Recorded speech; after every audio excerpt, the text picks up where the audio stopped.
మోనాలిసాతో చేసే డైరెక్టర్ పైన ప్రస్తుతానికి అత్యాచారం కేసు నమోదైందంటూ వార్తలు. నాకు నువ్వు వచ్చినప్పుడల్లా అత్యాచారం చేసి పంపాడు. అది ఇప్పుడు అవకాశం ఇస్తాను అని చెప్పి మోసం చేశారని కేసు పెట్టొచ్చు, తప్పేమీ లేదు. అలా పెట్లా అత్యాచారం అని ఎట్లా అంటారు? మీరు ఇష్టపడే వచ్చినప్పుడు లేదు అలా పెట్టింది. ఆ రోజు శ్రీరెడ్డి గారైనా అంతే, అక్కడే అవకాశం ఇస్తానని చెప్పి నన్ను మోసం చేశారు, ఇప్పుడు నా ఒళ్ళుని చూసే నన్ను ఏదో వాడుకోవడానికి ఇది చేశారు, సరే అని చెప్పి నువ్వేం చేయాలనుకుంటున్నావు చెయ్యి.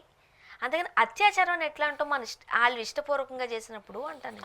సో అలా అయితే కేసు పెట్టింది, పోలీసులను అరెస్ట్ కూడా చేశాడు, వ్యవహారం అయింది. ఇప్పుడు అందరూ మోనాలిసా పరిస్థితి ఏంటి, మోనాలిసా పరిస్థితి అంటే ఆమెను ఎందుకు ఇలా చేశారు, ఆమె రోడ్డు మీద వదిలేశారు, అనవసరంగా వీడిని నమ్మింది అని చెప్పేసి వీళ్ళు అంటున్నారు.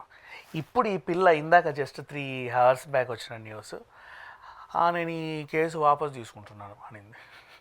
సరిపోయింది. ఇలా ఉంది పరిస్థితి. బట్ మోనాలిసా అనే పేరే వైరల్ అవుతుంది. ఈ చెత్త చెత్త కథలు ఎన్ని ఉన్నా కూడా. ఓకే.